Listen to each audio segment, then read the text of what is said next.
essa daqui. Tá.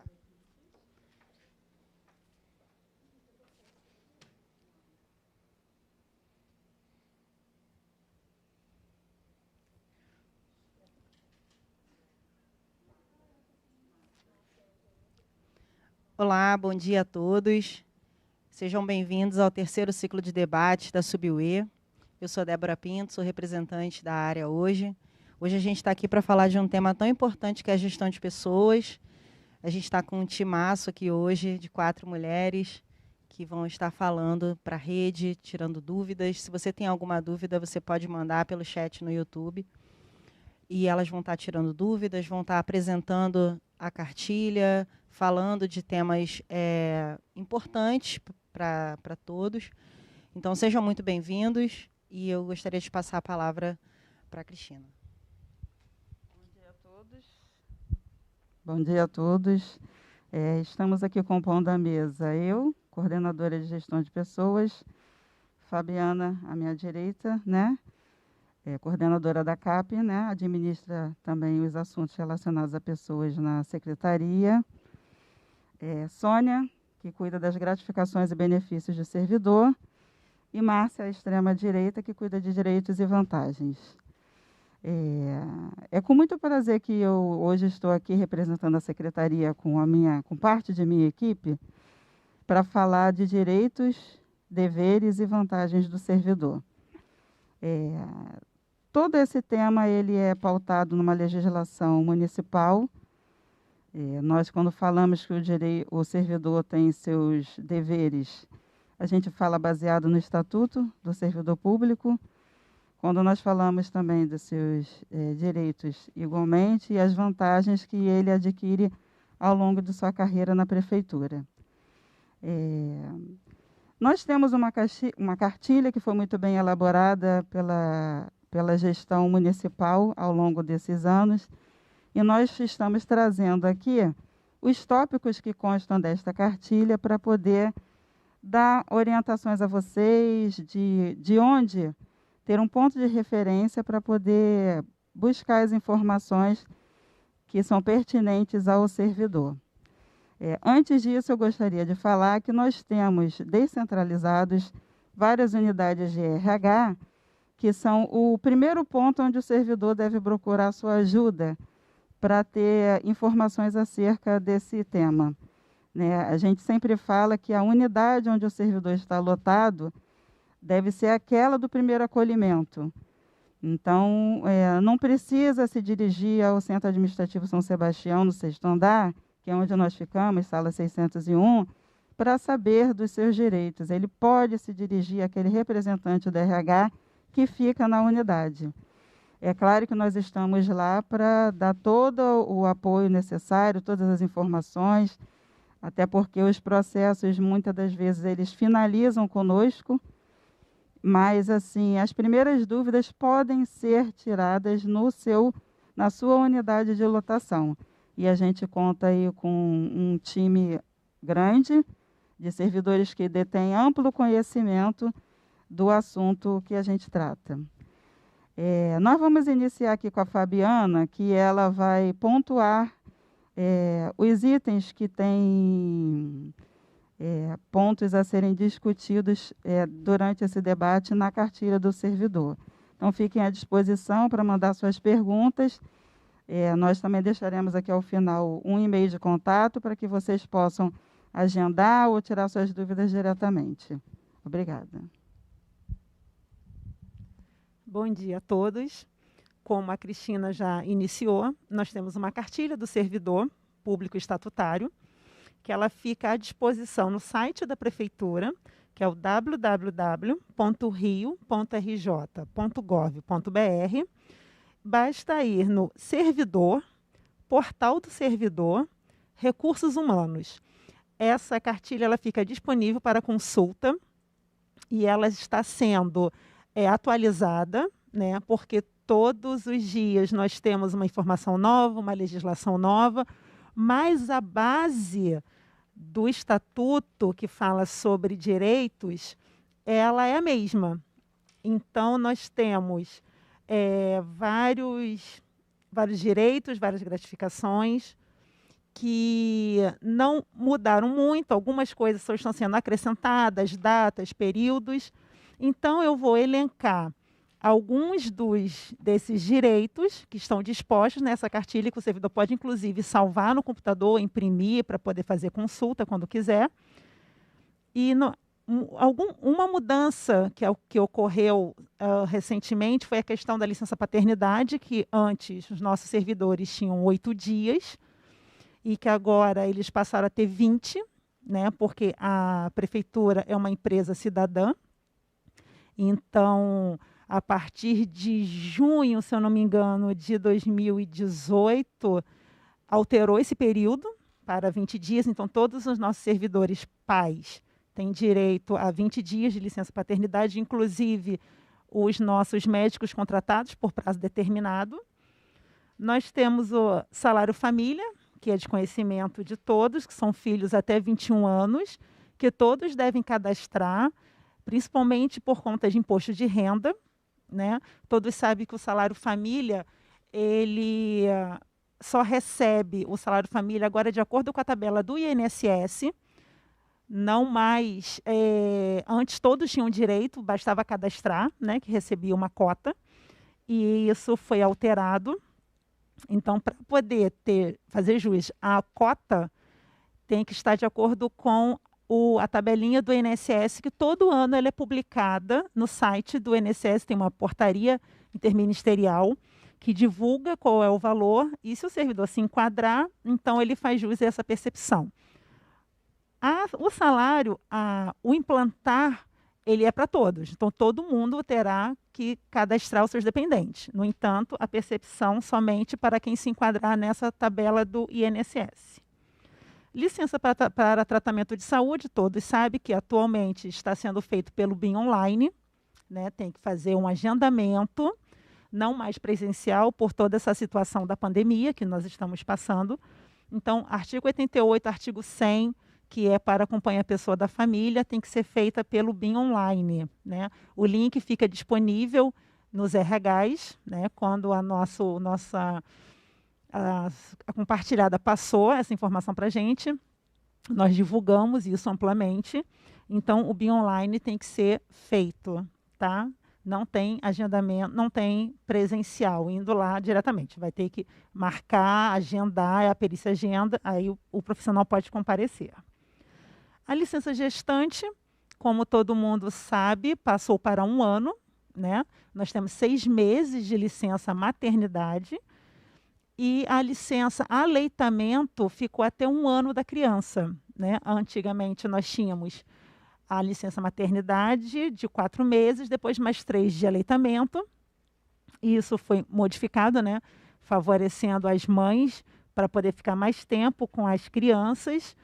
Então, nós lançamos 6 meses também para servidoras seletistas, também para as servidoras estranhas aos quadros, né, que só exercem função gratificada, cargo em comissão. As nossas seletistas continuam com os 4 meses, porque elas têm uma outra legislação, mas as nossas servidoras e as nossas estranhas aos quadros são 6 meses. A diferença é que as nossas estatutárias têm a licença aleitamento até 1 ano da criança, tá?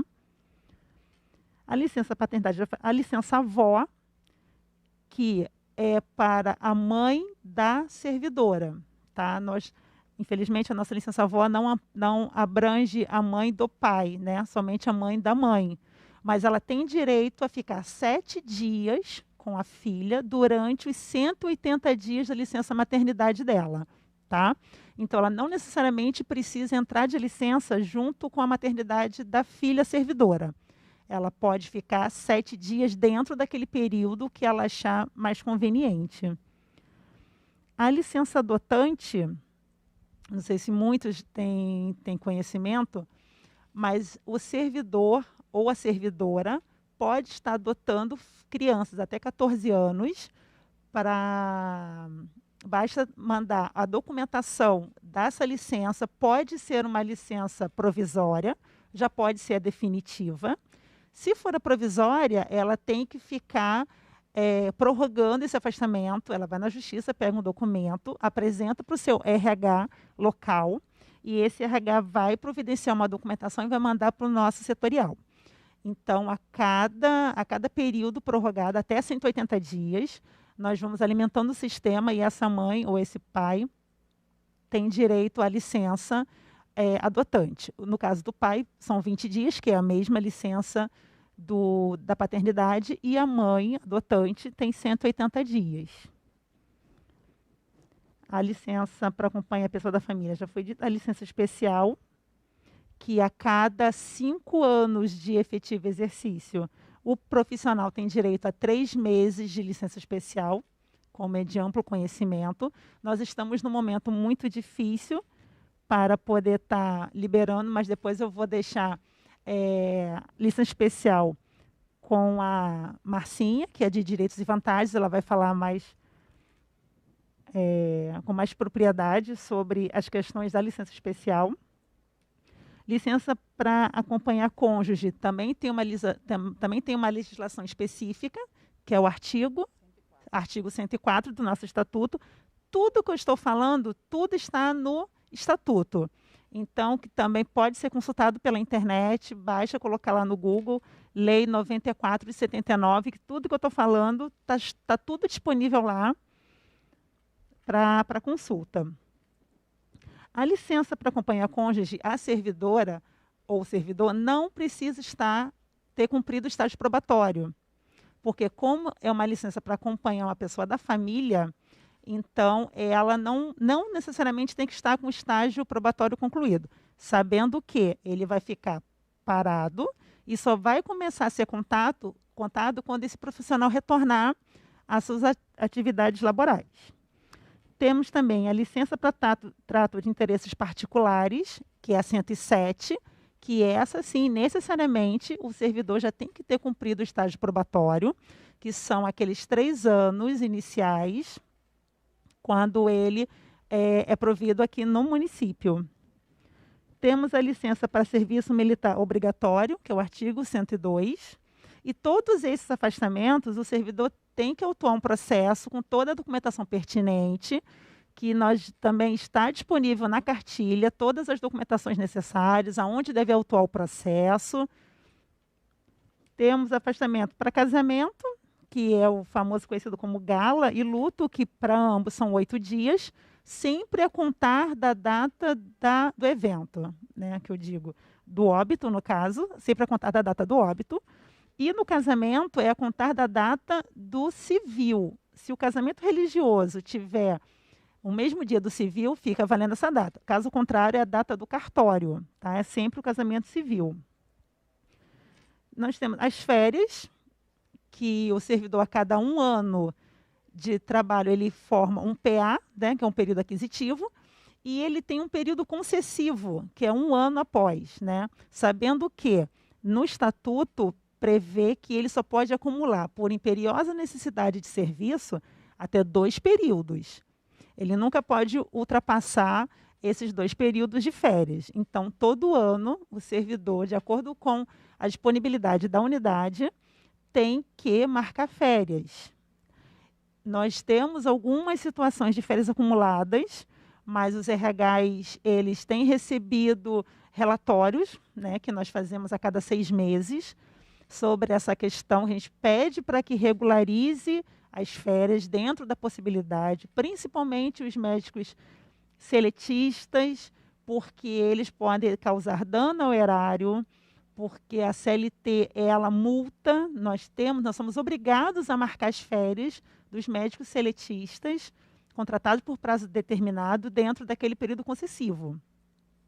Então, nós pedimos muita ajuda, né, dos diretores das unidades, dos RHs, que controlem as férias desses médicos seletistas, porque nós podemos estar pagando multa por conta desse evento, caso a gente não consiga implantar as férias dele dentro do prazo. Isso gera sindicância e inquérito, tá? Por diversas vezes nós já recebemos indicações para inquérito por conta de unidades que não estão marcando as férias dentro do prazo devido, né? Nós sabemos da situação, nós sabemos de todas as dificuldades, mas nós temos que tentar, dentro do que nós temos, dentro da nossa disponibilidade, estar tentando enquadrar na legislação. Nós temos dispensa de ponto para participação de eventos. Claro, eu vou passar só a palavra para a Cristina, que ela quer fazer só um adendo. Em relação à dispensa de ponto, nós estamos mudando o procedimento na secretaria, né? Nós recebemos alguns processos no qual o servidor ele pede autorização para participar de um evento e logo o processo é encaminhado à CGP para publicação e lançamento da dispensa do ponto do servidor. Ocorre que a dispensa de ponto ela só pode ser registrada após a constatação, né, a comprovação de que o servidor participou daquele evento. Então, nós vamos agir da seguinte forma. O servidor pede autorização para participar do evento. Essa autorização é publicada no Diário Oficial, né? Caso a chefia concorde com esse afastamento do servidor. O processo ficará sobrestado na unidade, aguardando a participação do servidor no evento e, logo após, ele deverá encaminhar para a Coordenadoria de Gestão de Pessoas para que a gente faça os procedimentos relativos à dispensa, que é publicação no Diário Oficial, lançamento no sistema Ergon na situação funcional, na pasta funcional do servidor, além do lançamento na frequência. Porque, em alguns casos, e são muitos pela pesquisa que eu elaborei, o servidor pode não comparecer ao evento e a gente tem um retrabalho, que é a exclusão dos dias que foram concedidos como dispensa de ponto. Então, nós estamos otimizando o trabalho e a mão de obra nesse assunto. Eu queria voltar um pouquinho, Fabiana, na questão da licença médica, que você já passou por ela, né?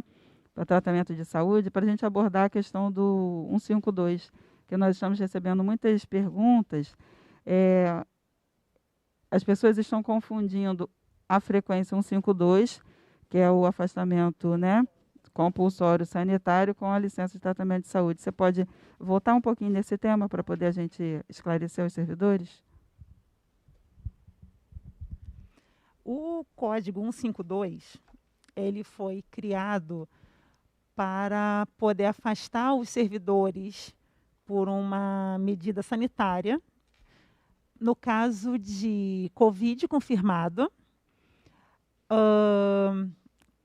idade acima de 60 anos, comorbidade, para acompanhar familiar que esteja com suspeita de Covid e, inicialmente, em março do ano passado, também para aqueles servidores que, por algum motivo, tinham viajado e não conseguiam voltar para o Brasil por conta do fechamento das fronteiras, e para os servidores que moravam em outros municípios que não tinham como sair de suas casas porque não havia ônibus, né? Não tinha como eles se locomoverem. Então, foi criado esse Código 152 que abrange toda essa gama de situações. Ela não é um artigo 88, ela não é uma licença para tratamento de saúde, ela é uma licença sanitária. Então, qualquer repercussão que tenha dessa licença, a perícia ela não considera um artigo 88. Tudo que está vindo depois do Covid confirmado, ela está sendo considerada 152. Então, esses servidores eles ficam afastados pelo Código 152 ou então pelo Código 190, que é o teletrabalho, que tem toda uma particularidade, tem toda uma emissão de relatório das atividades que o profissional faz em home office. A 152 ele fica afastado até que perdure essa pandemia, ele tem essa situação resguardada, mas não pode ser tratado e não será tratada como artigo 88. O afastamento para o Covid positivo também é através do BIM online, ele não tem que ir à perícia, ele vai ter que mandar a documentação que ele está com Covid positivo, o RG, um atestado no médico assistente dele, vai mandar pelo BIM Online e esse afastamento vai ser lançado no Ergon. Então, ele é feito, ele vai para um banco de dados da GEMOT, que é uma gerência de monitoramento lá da Subisc, e eles vão remeter isso para a gente através de um banco de dados por e-mail. Então, todas essas licenças são lançadas no sistema. Então, o servidor que tem mais de 60, a servidora gestante também ficam afastadas pelo 5.2, porque elas são pessoas vulneráveis e do grupo de risco. Sim. Então, das férias, nós já falamos, faltas para dia de prova. É um assunto até simples, mas causa muita dúvida. Porque o que é o servidor está afastado para dia de prova? Nada mais é do que ele, no dia que ele for fazer a prova, ele tem o direito a ficar em casa. Ele não pode ficar de véspera, ele só pode ficar no dia. Então, não adianta, até adianta ter um cronograma, ter um calendário dessas provas para serem apresentadas para o chefe imediato, para ele poder saber os dias que ele não vai poder contar com aquele profissional. Mas para o abono em si, tem que ser uma declaração da secretaria da faculdade, com assinatura, mesmo que assinatura digital, dizendo que o profissional fez a prova naquele dia. Aí sim é abonado aquela falta, se ele vier a ter, ou então a gente lança o afastamento, mas somente dizendo que ele fez e não que ele fará. Nós temos recebido muitos documentos com calendário, então a gente devolve, não é feito o lançamento, porque o documento não é o que tem que ser feito. Tá? Então tem que ser sempre o documento dizendo que a pessoa fez, o servidor fez a prova, e não que ele irá fazer. A dispensa de ponto nós já falamos. O auxílio-doença também é uma questão que muitos ainda não têm total conhecimento, mas o servidor, quando ele completa 1 ano consecutivo de licença artigo 88, ou 6 meses consecutivos de licença 99, que é o acidente de trabalho, ele faz jus ao auxílio-doença, que é um valor que é pago a cada 1 ano e a cada 6 meses, automaticamente. Não precisa abrir processo, não precisa ir lá no nível central, não precisa ir ao financeiro.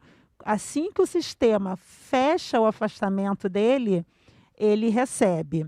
Aí algumas pessoas falam assim, mas o meu 1 ano já fechou há 3 meses e eu não recebi. Por quê? Porque tem toda uma questão de fechamento no sistema. Ele pode estar com uma licença de prorrogação por 5 meses, 1 ano dele fecha exatamente nessa prorrogação, mas enquanto no Ergon não for fechada a alta, o sistema não vai gerar o pagamento. Então, por isso, às vezes, a pessoa fecha 1 ano em janeiro e só vai receber esse auxílio lá em junho. Mas é a questão realmente de parametrização do sistema. Ele não tem que fazer nada por conta dessa demora. É questão da licença estar com alta cadastrada, e não só com a prorrogação. Porque se tiver só com a prorrogação, o sistema não vai fazer esse pagamento.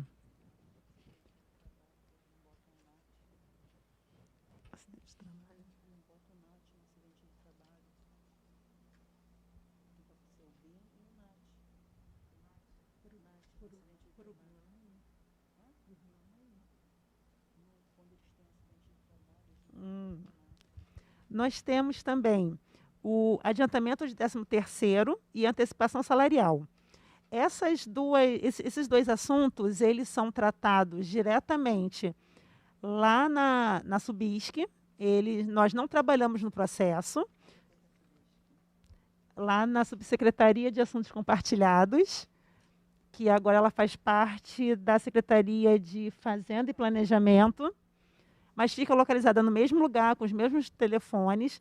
E esses 2 processos, eles são trabalhados lá por essa Subisc.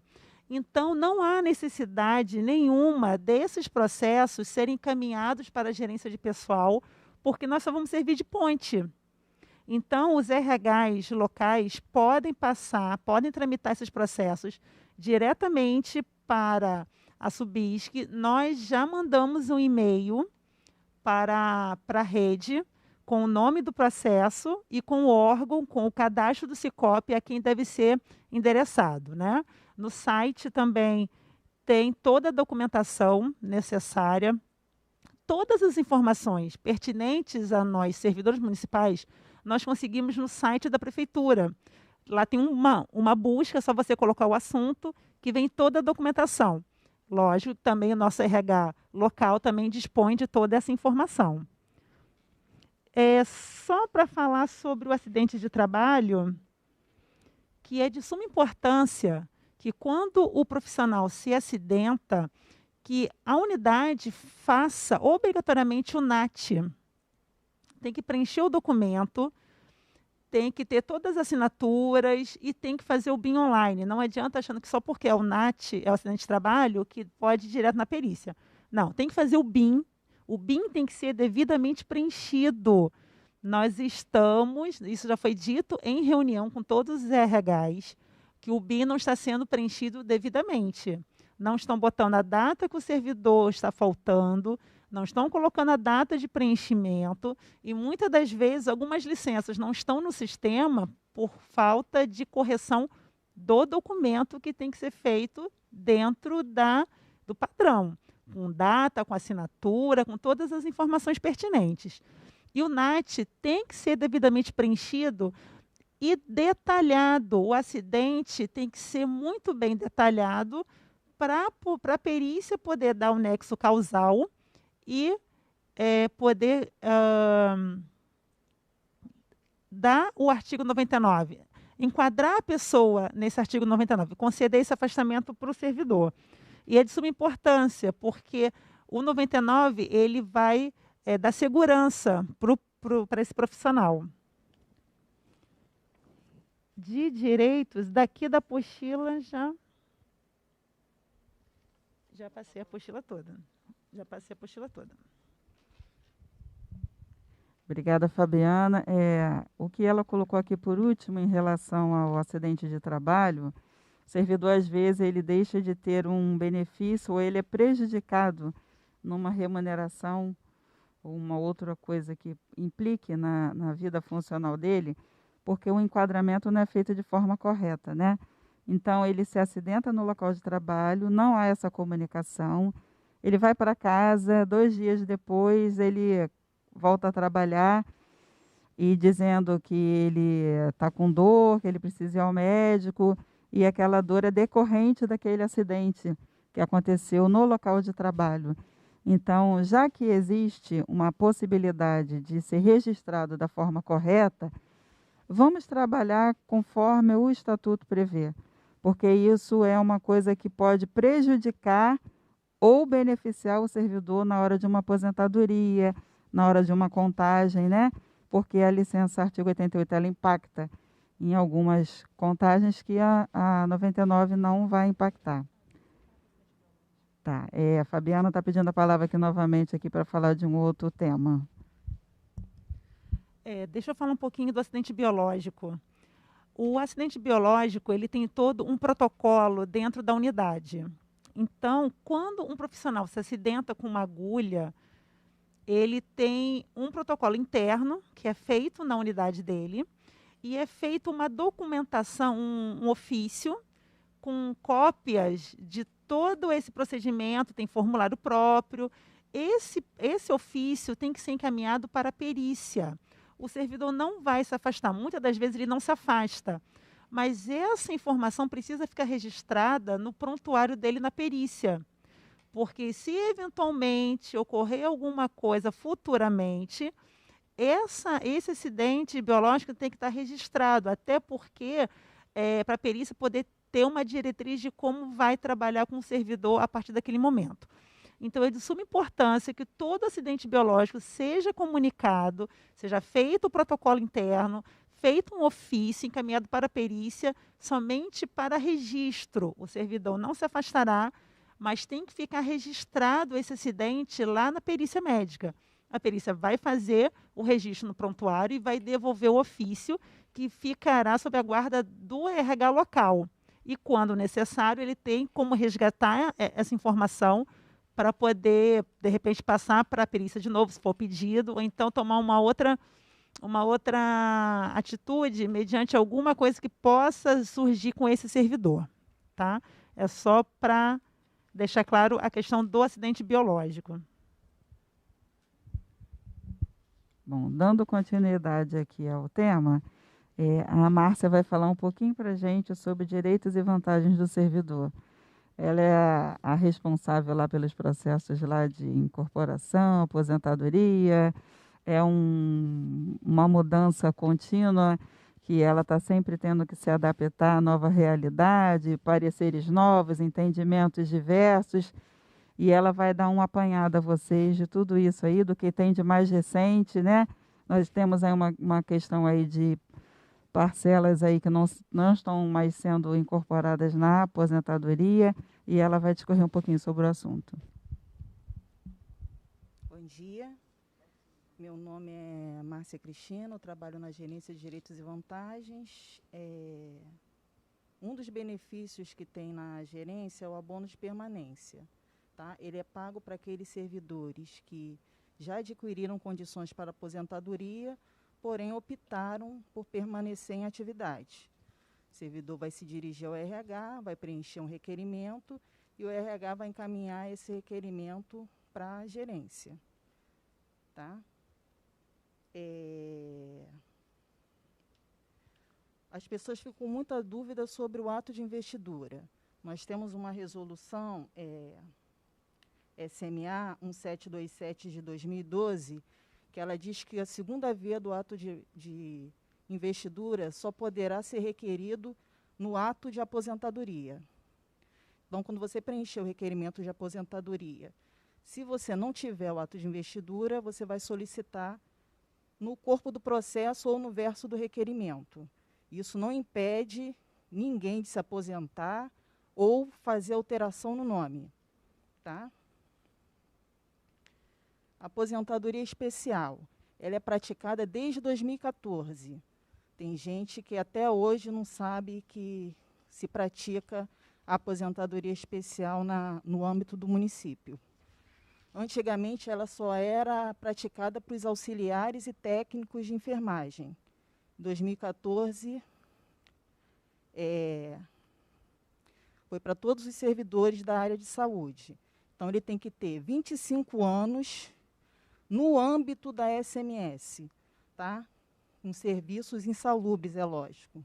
Então, não adianta eu trabalhar no nível central, vou dar um exemplo, no nível central que ninguém recebe insalubridade e pedir aposentadoria especial, vai ser negado. Tá? Ela é paga pela média aritmética, não tem paridade essa aposentadoria. Você tem que ter só os 25 anos, mas o cálculo é média aritmética, o mesmo cálculo que o INSS usa. 80% das maiores contribuições de julho de 94, logicamente, se você tiver esse período, para cá. Não aceita a averbação de outro ente que não seja do próprio município. Aposentadoria compulsória. Mudou para 75 anos com a Lei Complementar 152 de 2015. Tá? Então, obrigatoriamente, quando você vai completar 75 anos, querendo ou não, você vai ser aposentado. É uma aposentadoria de média também. Se você já tiver uma condição de paridade, o que é a paridade? É a igualdade entre ativos e inativos. Se você tiver alguma fundamentação, o artigo 6º da 41 ou o 3º da 47, que essas fundamentações resguardam a paridade, você pode pedir antes que seja implementado a compulsória. Então, vou fazer 75 anos em maio, mas eu não quero me aposentar compulsoriamente. Eu quero voluntária. Vai lá no seu RH, preenche o formulário específico, anexa os documentos e a gente vai Se tiver condições, né, logicamente, pela fundamentação escolhida.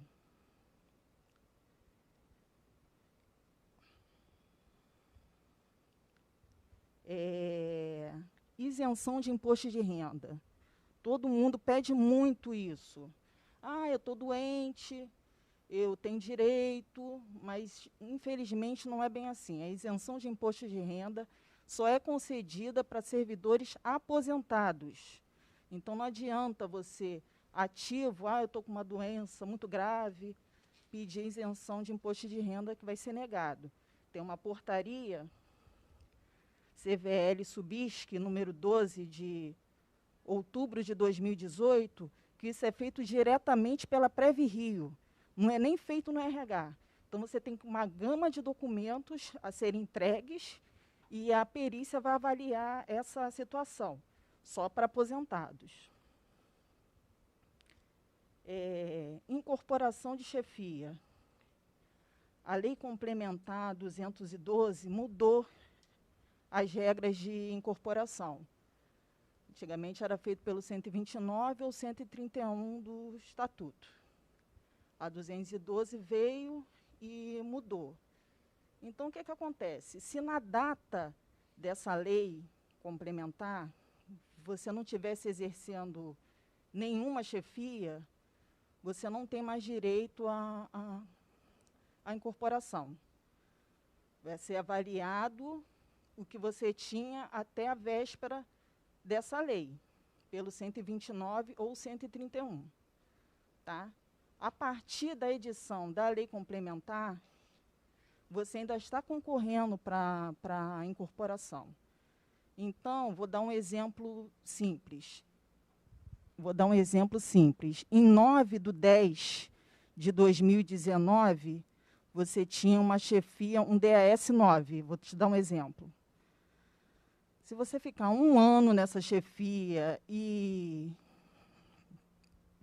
tiver cumprido todos os requisitos da 212 para fazer a incorporação, você vai levar esse DAS, logicamente, se ele for mais alto. Aí a pessoa fala assim, mas eu ganhei um DAS 10 em 10/10/2019. Essa chefia só vai servir para contar tempo. Ela não vai servir para você incorporar. Por quê? Porque na data da lei, você não estava exercendo essa chefia. Tá? As pessoas confundem muito, mas eu fiquei 1 ano. Independente disso, ela só vai servir para você contar o tempo. Tá? Essa não tem intertício, não pode ter intertício. Teve intertício, você perde direito à contagem.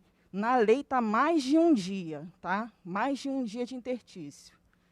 Então, se você tiver mais de 1 dia de intertício, você deixa de concorrer para uma incorporação, vamos supor, integral, tivesse faltando pouco tempo, a gente vai analisar o processo e ver se você tem direito a alguma vantagem. Nós também tivemos a Lei Complementar 173, de 2020, que bloqueou os benefícios dos servidores. É uma lei federal que impede de você prosperar nos seus benefícios. Quais os benefícios? Triênio. Em 27, vou dar um exemplo, em 27/5/2020, você estava com 50% de triênio, com previsão para fechar 55% em 30 de outubro, vamos dizer assim, 30 de outubro. Isso não prosperou. Ele vai ficar congelado pelo menos até 2021. A gente ainda está aguardando uma consulta num processo que está na Procuradoria, mas no decorrer não tem uma definição específica. E, por conta disso, os PBs também de LE não estão fechando, PBs que fecharam a partir dessa data, 28/5/2020, não estão sendo concluídos, a pessoa não pode usufruir, esse benefício também ficou Desses PBs, dos anteriores não, tá, gente? Esses PBs não estão sendo computados no sistema. A serviço compartilhado até retirou alguns, porque o sistema gerou indevidamente, e eles fecharam o sistema e retiraram todos esses PBs. Triênio ficou com esse problema também, e posicionamento também não está prosperando. E, assim, por último, é um tema muito importante, muito sensível, que é a parte final do servidor. Ele trabalha lá 30 anos, 35 anos, assim, no cargo da saúde, trabalhando em unidade de saúde, recebe insalubridade, e agora, numa decisão inédita do Tribunal de Contas, ele disse que os servidores que vão se aposentar, logicamente, com uma fundamentação de paridade, não vão ter aos seus proventos incorporado a gratificação de insalubridade, projeto 40 horas, encargo da subvisa. Por quê? Porque ele diz que a emenda constitucional 103 de 2019, que alterou as regras de aposentadoria, impedem que o servidor leve parcelas transitórias aos proventos. Né? Ele diz, isso aí não é do cargo. Você recebe insalubridade porque você está trabalhando em atividades insalubres, mas isso não é do cargo. Então, ele botou uma data marco. Até a véspera dessa lei, que é 12/11 de 2019, se você tiver adquirido condições para se aposentar e levar a rubrica, as condições da rubrica, você vai levar na aposentadoria. Se você adquiriu condições para se aposentar a partir de 13/11 de 2019, você não vai levar. Aí, por conta disso, o que acontece? Você tem lá o vencimento, vou dar um exemplo, 50% de triênio, e o valor da insalubridade, que está R$ 464, né? E 69 centavos. O triênio incide sobre vencimento e insalubridade. Você soma vencimento e insalubridade e multiplica pelo percentual de triênio que você está recebendo. Quando você se aposenta, a insalubridade sai do contra-cheque. Aí, aquele percentual de triênio só é calculado em cima do vencimento. Por conta disso, ele diminui o valor. Entendeu? Então, assim, tem que se pensar muito antes de solicitar aposentadoria. Não é uma coisa que deva ser feita, eu estou com 30 anos, estou cansada, vou me aposentar. Pensem direitinho, tire as suas dúvidas. Tem problema com pagamento, demora, às vezes você tem até direito àquela parcela, mas demora, às vezes, de 2 a 3 meses para regularizar. Então, aí, se aposentou, aí só veio isso aqui no meu contra-cheque, mas eu tenho direito à insalubridade, um exemplo. Mas depende da folha de pagamento, entendeu? Depende de como andar aquela parcela. Então, tem que ter essa ciência que você não vai receber imediatamente aquele valor. Tá? Tire as suas dúvidas antes, cadastrem o Carioca Digital, as pessoas não estão olhando seus contra-cheques, entendeu? Às vezes tem alguma coisa para receber, mas não está olhando o contra-cheque, não sabe que não está pagando. Tá? Cadastre no Carioca Digital, está lá, o imposto de renda está lá também para consulta. Então, é isso, gente. A proposta de decisão do TCM é 506. Tá? Isso foi enviado para os RHs. E qualquer dúvida que vocês tiverem, se dirigem a seu chefe, para eles passarem o caminho para vocês, e para vocês tirarem as suas dúvidas. Tá bom? Obrigada. Bom, essa é uma questão bem polêmica, né? E como a Márcia disse, é uma questão também sensível. porque o servidor, quando ele solicita a sua incorporação, ele projeta um futuro com um valor X. Então, e ele pensa isso, ele se projeta, a gente sabe que a gente hoje em dia tem aí nossos aposentados, eles são responsáveis, né, pela família, né? E aí eles contam com o valor e todos nós fomos surpreendidos com essa última decisão e nos cabe convocar o servidor, dar ciência a ele do despacho proferido.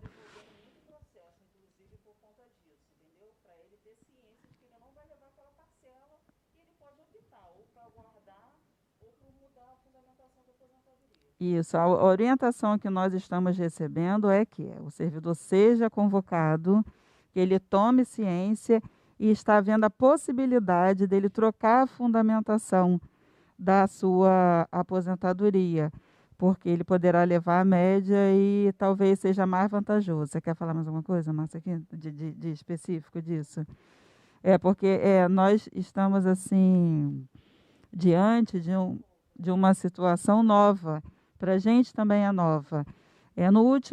Na primeira reunião que nós fizemos, assim que mudou a gestão, nós convocamos os RHs e nós passamos para ele, o servidor nesse momento ele tem que ser acolhido, tem que ser dada a ele essa possibilidade de alteração desse fundamento legal para a aposentadoria, para que ele não seja prejudicado. Mas vale lembrar que isso é uma decisão do servidor. Nós, enquanto órgão de RH, nós não podemos dizer em qual legislação o servidor deverá ser aposentado.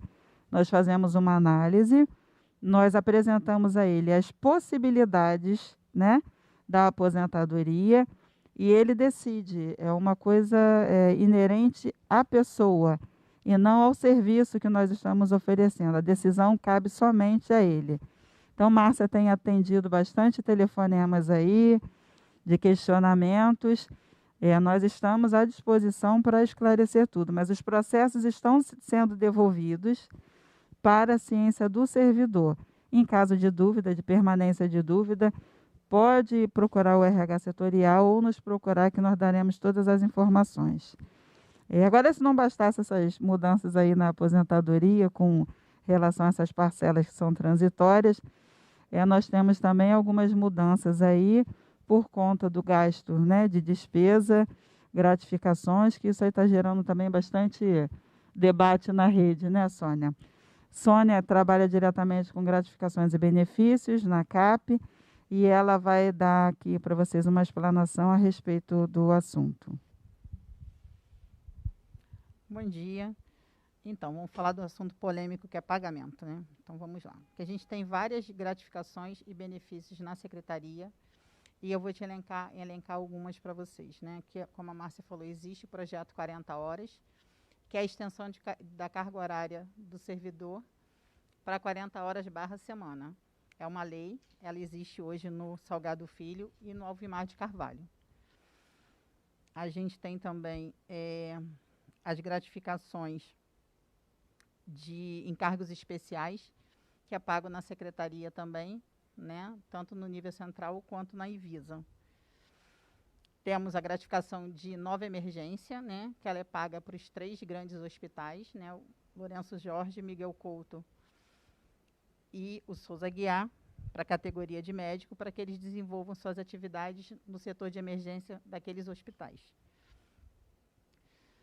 Temos o mutirão, alguns mutirões se fazem necessários na secretaria, para que a gente possa cumprir a necessidade de pessoal, considerando inúmeras, né, a gente vê nos DOs, aposentadorias na secretaria, e a gente precisa compor, para que não tenha descontinuidade do serviço, a gente tem alguns mutirões que se fazem necessários, autorizados através de processo.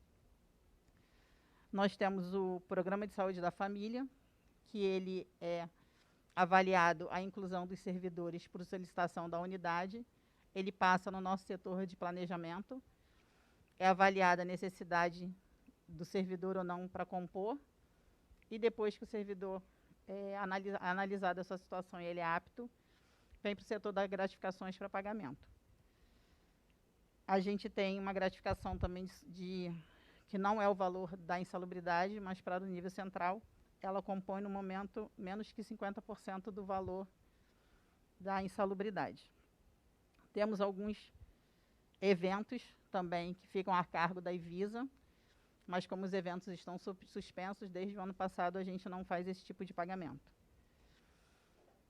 Temos o encargo de adicional de supervisão, que ele é pago por servidores seletistas no âmbito da secretaria. A gente está com um contrato de médico, né, várias especialidades, então é pago para eles de acordo com a especialidade do cargo.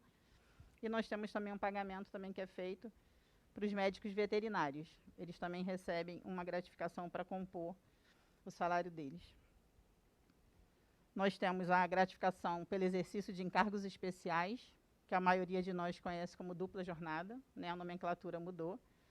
Ele consiste na dobra da carga horária do cargo efetivo do servidor no município. É para os cargos específicos da saúde, tá? Não pode ser feito por um agente de administração ou um outro cargo que seja de 40 horas.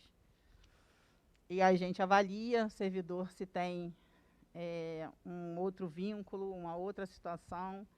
Então, a unidade indica aquele servidor para ocupar aquela vaga que está ociosa, ou seja, por substituição, e a gente faz essa análise se a carga horária dele é compatível e, posteriormente, autoriza a unidade, através de e-mail, que o servidor comece a exercer suas atividades.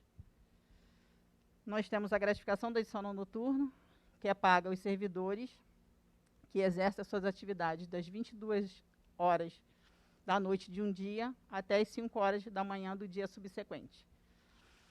Esse valor foi verificado pelo Tribunal de Contas à época que estava sendo pago de uma forma incorreta, e a partir de abril de 2017 foi definido que a Secretaria só mandaria para pagamento plantões e horas, não mais converteria isso em valores. E desde então a gente tem feito dessa forma. A unidade encaminha, através de e-mail, uma planilha própria, os plantões e horas que efetivamente os servidores cumpriram, e a gente transforma isso num arquivo e manda para a Subsecretaria de Assuntos Compartilhados, que efetivamente vai fazer esse pagamento. Só que em abril de 2017, com essa situação, houve uma redução desses valores e foi definido que estaria sendo pagos encargos especiais para complementação desses valores. E a gente também faz em paralelo o pagamento para essas pessoas. Só que foi pré-definido que tinham que estar recebendo num dos contra-cheques, janeiro, fevereiro ou março de 2017, para que eles fizessem jus a esse complemento, e é dessa forma que a gente tem trabalhado até hoje. A gente tem a gratificação de datilógrafo, que a legislação diz que eles tinham que estar em trabalho contínuo de datilografia. Só que com a evolução dos tempos, a gente quase não tem mais datilógrafo na rede que exerça exatamente o serviço de datilografia. E aí foi avaliado e foi dito também que os serviços de digitação também poderiam ser executados por esses servidores. Então, a unidade manda para a gente os plantões efetivamente de dias úteis trabalhados pelos servidores ocupantes do cargo de datilógrafo. Ele não pode, e a legislação impede, que o servidor com chefia perceba essa gratificação. Tá? Então, a partir do momento que ele esteja recebendo, ele seja nomeado para um cargo comissionado, uma função gratificada, ele deixa de receber essa gratificação. Ao momento que ele seja exonerado, ele retorna a receber a gratificação. Nós temos a periculosidade, que é paga na secretaria também, aos servidores que exercem as atividades, na maioria dos casos, com energia elétrica.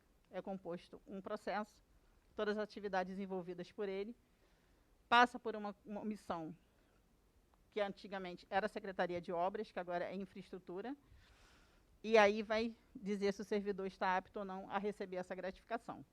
Mensalmente, a gente pergunta às unidades, através de documento, se os servidores continuam exercendo aquela atividade para que tenha continuidade desse pagamento. Nós temos a gratificação de produtividade, tanto na SMS quanto na Ivisa. Na Ivisa, ele é avaliado realmente por produção, mensalmente é mandado para a gente. A gente encaminha, na verdade, para a unidade, para que nos informe o percentual que cada um faz jus, e a gente faz esse pagamento dessa forma. A produtividade na secretaria, ela também é paga dessa forma, através de planilha, encaminhada para a unidade, e a unidade valida as informações para que a gente possa continuar esse pagamento. A produtividade, especificamente da SMS, ela é composta de 3 componentes, que é a atenção básica, prioridade social e... deixa eu lembrar, atenção básica, prioridade social, esqueci o terceiro, gente. Mas, assim, é pago dessa forma, o componente fixo ele já foi incorporado ao vencimento, e os outros 3 a gente paga de acordo com a lotação de cada servidor. A intenção dos valores, na época, levantamento que foi feito, fixar os cargos específicos de nível superior na Zona Oeste, o valor é mais alto, e fixar os cargos de nível médio, elementar e primeiro grau na Zona Sul, que aí o valor é um pouco mais alto. Então, esse levantamento foi feito na criação dessa gratificação. A gente tem também um encargo especial da Ivisa, que é um outro tipo de encargo também, pago e avaliado por eles também. Nós temos a gratificação de emergência, propriamente dita, que é pago aos servidores lotados em efetivo exercício no setor de emergência daquelas unidades específicas, também avaliado de acordo com a frequência e com a lotação conforme determina a legislação vigente. Nós temos a substituição de chefia, que o servidor requer, desde que ele seja nomeado ou indicado para ser o substituto legal e eventual do titular do setor, e ele também pode ser o único substituto daquele servidor. Ele tem direito a requerer a partir do momento que o titular se afaste por 30 dias ou mais, mas sempre fechando o período para que ele receba a cada 30 dias. Se o titular se afastou por 45 dias, ele só vai receber a substituição por 30 dias e não por 45. Mas a partir do momento que ele faça 60, 90, 120, é qualquer tipo de afastamento. Pode ser férias, licença especial, artigo 88, 99 e assim vai. Nós temos a taxa de concurso, né, que o servidor tem direito a pleitear o recebimento do que ele pagou para estar fazendo aquele concurso. No momento a gente está com ele suspenso, mas também é uma situação que a gente pode requerer através de formulário próprio dentro do RH da sua unidade. Nós temos o Rio Card, né, para seletista e para o preposto, que são os servidores que vão acompanhar e fazer um trabalho específico para a Procuradoria.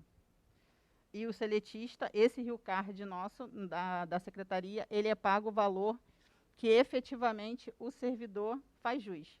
Então, ele tem que comprovar, através de documento e contas de luz, telefone, enfim, que ele realmente utiliza esse meio de transporte, seja barca, seja ônibus, trem, metrô, catamarã, né, e afins, para que ele tenha que comprovar isso, para que a gente possa estar pagando o Rio Card.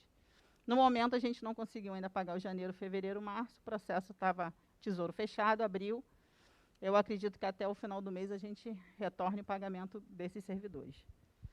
E o pessoal do preposto, a unidade manda os dias que eles estão trabalhando à disposição da secretaria.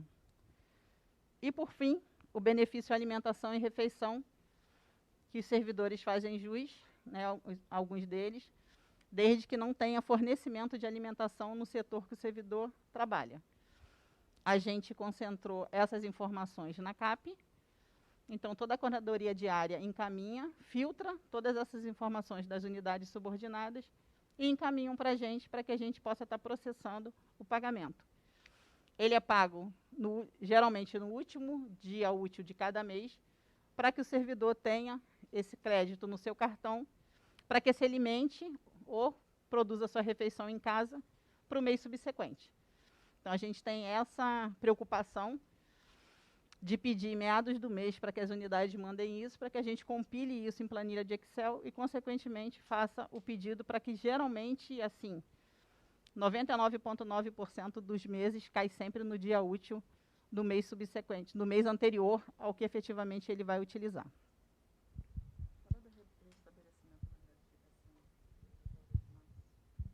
Ah, sim. A gente, por conta da redução, e aí todo mundo viu o decreto de 1º de dezembro, que nós teríamos uma redução de algumas gratificações a 50%. A gente teve, através... 1º de janeiro, né? Eu falei o quê? Ih, gente, desculpa. Deve ser fome.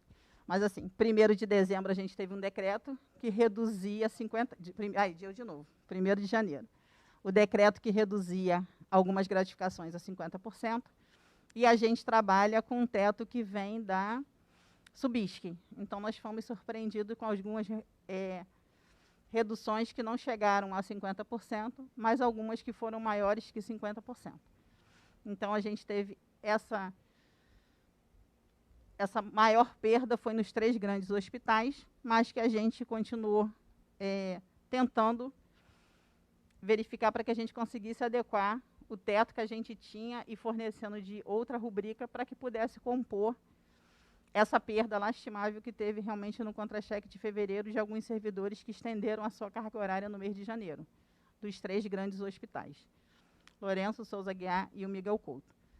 Então, semana agora passada, a gente comunicou as unidades para que a gente pudesse manter o pagamento no valor que estava sendo praticado, autorizado através de processo. A gente teria que extinguir as vagas ociosas. Então, foi feito esse levantamento. E com o teto que a gente tem hoje, estipulado pela Fazenda, a gente teve que reduzir essas vagas, mas que a partir do contra-cheque de março, que é esse que está em andamento, fechando, a gente volta a ter o pagamento com os valores efetivamente autorizados através do processo. Mas, sem vaga, as vagas ociosas tiveram que realmente ser extintas. Então, elas estavam vazias, a gente levamos esse levantamento para o chefe de gabinete. Então, ao invés de reduzir valores, né, optou-se, no momento, de reduzir as vagas ociosas para que o servidor não tivesse perda financeira a partir desse contra-cheque de março.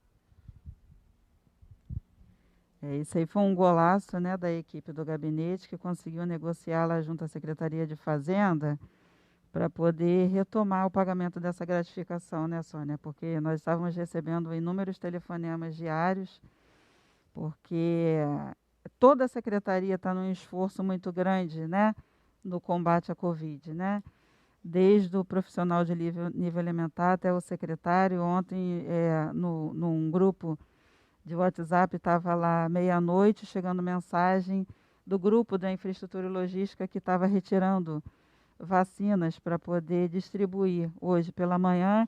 E hoje pela manhã a secretária já estava na televisão dando uma entrevista dizendo justamente dessa distribuição, que não vai faltar vacinas, que a gente recebe a vacina, não somos nós que estamos, né, como piloto disso aí, mas todo o esforço dentro da Secretaria de Saúde está sendo feito. E justo isso aqui, a gente conseguir a retomada dessa gratificação, né, para esses servidores. A gente já está chegando aqui no final do nosso debate, mas eu queria pontuar algumas coisas com vocês. Dados pessoais dos servidores. É de suma importância que o RH local faça atualização no Ergon. Não basta ter esse controle nas planilhas existentes nos setores. O Ergon é a nossa ferramenta de busca. Quando a gente precisa entrar em contato com o servidor, a gente vai até o Ergon para saber endereço, para saber telefone, para saber e-mail. Então, eu faço um apelo que esse cadastro seja atualizado. Cartão de ponto. Embora a tecnologia esteja avançada, muita coisa esteja sendo modificada, o cartão de ponto ainda é o documento comprobatório da frequência do servidor. Então, é necessário que se assine diariamente para aqueles que trabalham de segunda a sexta e aqueles que fazem plantão, que obedeçam à escala. Nós temos uma publicação mensal de escala nas unidades e o cartão de ponto, ele tem que revelar, né? Ele tem que tratar a realidade que foi publicada em escala. Então, eu peço que vocês façam essa assinatura, que os RHs cobrem a assinatura, né, dos servidores. Os registros também dos benefícios que os servidores têm direito, falando agora de pagamento aqui, que foi o assunto abordado pela Sônia, ele deve ser efetuado dentro do exercício, ou nós teremos que fazer reconhecimento de dívida quando isso passa de um exercício para o outro, né? Esse mês de fevereiro aí nós fizemos pelo menos 50 reconhecimentos de dívida em diário de gratificações que deveriam ter sido pagas ano passado, até no outro exercício, 2019, e assim nós temos que reconhecer essa dívida. Isso poderia ser evitado se o RH local tivesse feito um acompanhamento junto das unidades, né? Então, é mais um apelo que a gente faz. Uma coisa que parece, um outro ponto agora que parece ser muito bobo é a autuação de processo. Coisa que chega lá para a gente com várias folhas, né? Ou a pessoa numera o processo e não coloca o número do processo. Isso para a gente é muito importante, né? Parece que a Sônia tem... ou não faz nada, é pior. Pois é. Nós estamos aí lá planejando um curso de instrução processual para a gente melhorar a qualidade dos nossos processos e, com isso, evitar alguns problemas que nós temos em decorrência dessas falhas. A Sônia vai responder uma pergunta aqui. Até pegando essa situação que a Cristina falou, a gente também vai tentar fazer o treinamento do Sicope, né? A gente teve bastante mudança nos servidores que estão no Sicope, várias mudanças de estruturas, aqueles códigos realmente são complicados, e a gente está vendo isso para fazer um treinamento na ponta, com o pessoal da ponta do Sicope. A pergunta que chegou do Lourenço Jorge, né, é a respeito dos R$ 52,00 que o auxiliar e o técnico de enfermagem recebe, que realmente é um valor defasado, né? Então, o que acontece? Lá em 2002, quando a gente teve a dengue, o nosso antigo prefeito, o César Maia, ele determinou esse pagamento por conta da campanha. E esse valor vem sendo praticado até hoje, porque existe uma legislação que permite isso. E aí a pergunta que veio foi, quando é que a gente vai conseguir regularizar a situação desse valor? Eu já posso te falar que a gente, no momento, não vai conseguir fazer isso. A gente levou várias situações de algumas gratificações que realmente estão com valor um pouquinho defasado, que é a antiga dupla jornada, que eu falei ainda há pouco. Essa questão também do pagamento da produtividade, também está com valor um pouquinho defasado. Esse valor especificamente é desde 2002, mas, no momento, a gente está com a lei de responsabilidade fiscal, todo mundo vendo isso na TV, falando toda hora, o Pedro Paulo falando isso constantemente. E aí a gente, no momento, não tem como te falar quando é que isso vai ser previsto, a regularização disso. Mas eu posso te dizer que ele já foi encaminhado essa situação para o chefe de gabinete e, tão logo possível, isso vai ser revisto. Bom, a gente vai chegando aqui ao fim, né, do nosso debate. Nos colocamos à disposição para esclarecer as dúvidas que ainda tenham permanecido. A gente sabe que cuidar de pessoas, cuidar dos processos de pessoas, é estar com uma riqueza de detalhes no dia a dia. Eu sempre digo, né, cada matrícula é uma matrícula. Às vezes você é procurado por um servidor que vem trazer uma queixa de que o seu colega de trabalho teve direito a um dado benefício, mas ele se esquece que aquele colega dele teve uma outra vida profissional no passado, ele pode ter averbado um tempo, ele pode ter tido um afastamento, ele pode ter tido algo registrado no sistema que vá trazer um benefício em contagem para ele. Então, assim, nós não podemos tratar todos de forma igual quando nós estamos analisando um processo na gestão de pessoas. As meninas aqui são muito dedicadas, eu posso dizer que a Coordenadoria de Gestão de Pessoas, ela trabalha mais do que 12 horas por dia, de segunda a sexta, né?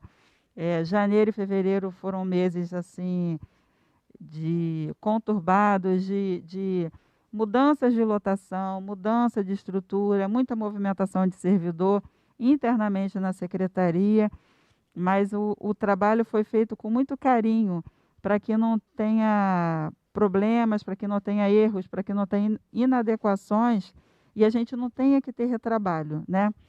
Vou colocar aqui à disposição de vocês o e-mail da CGP, subg.sms.rio@gmail.com.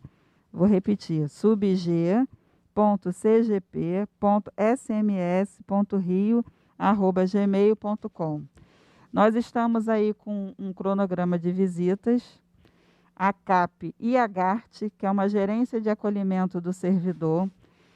Nós estamos indo às unidades, e não temos como sair para visitar todos num único mês, né? Nós temos um trabalho interno que tem que ser feito, mas nós estamos tentando, de acordo com uma prioridade elencada pela experiência da coordenadoria, nós estamos priorizando agora no início aquelas que são mais problemáticas, aquelas que têm mais servidores lotados, e pontualmente nós vamos fazer uma visita a uma ou outra unidade que a gente recebe um telefonema com uma queixa, com uma necessidade de uma mudança para o servidor.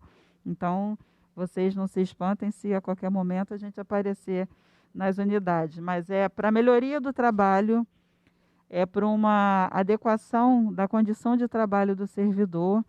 Nós não vamos conseguir resolver tudo, mas nós podemos encaminhar todas as necessidades para quem de direito, e o que tiver a nosso alcance, com certeza será feito.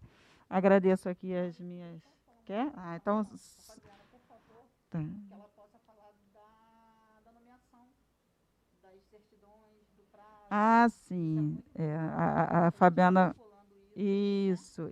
Atos de nomeação, designação. Sim. Com essa mudança de gestão, né, que ocorreu em 1º de janeiro, também teve uma mudança estrutural, né, não só da SMS, como de toda a prefeitura. Então, novos critérios foram publicados, com novas documentações, e é de suma importância que o servidor, quando for nomeado, junte toda aquela documentação exigida, todas aquelas certidões, que todos sabem que são muitas realmente, mas que ele procure juntar toda a documentação e vá tomar posse, assim que publicado, no tempo hábil. O servidor, quando publica a nomeação dele ou a FG, ele tem 30 dias para tomar posse. Ele tem esse prazo. Se ele não cumprir, aquela nomeação, ela vai ser tornada sem efeito. Tem uma legislação que ampara. Então, é de suma importância a documentação, que tem que ser toda apresentada. A gente não tem como ficar abrindo mão dessa exigência, porque nós somos muitos, não são casos esporádicos. A gente sabe de toda a dificuldade, tem pessoas que não conseguem entrar nos sites específicos, mas nós também estamos dando esse suporte para impressão dessas certidões, caso o profissional não consiga fazer isso em casa, sozinho. Mas é importante, a documentação exigida, tem um checklist, a gente pode disponibilizar isso para as unidades através do nosso e-mail, é só ligar lá para a GP, que o Adriano, que é o nosso gerente e meu substituto, ele vai estar passando esse checklist, não só para agora, mas para a prosperidade mesmo, porque até então, pelo menos nesses próximos 4 anos, não tem mudança quanto a isso. Mas o que é importante ressaltar, o prazo de 30 dias. O servidor não pode deixar passar esse prazo para tomar posse. Nós, infelizmente, vamos ter que tornar sem efeito. Tem que ser cumprido. Tá? Qualquer dúvida, faça contato. Cristina já deixou o e-mail, mas liguem para a gerência de pessoal, liguem para a coordenação de administração de pessoas, liguem para a GMI, que é a gerência de monitoramento, com o Alexandre, que é o gerente, para não ter erros, porque quando é estranho os quadros também, tem que ter toda essa documentação, o processo ele vai para a Secretaria de Integridade e tem que ter toda todo esse histórico certinho, com currículo, com tudo. Tá? Então, é um apelo que a gente faz para não trazer nenhum transtorno para o servidor que está sendo nomeado.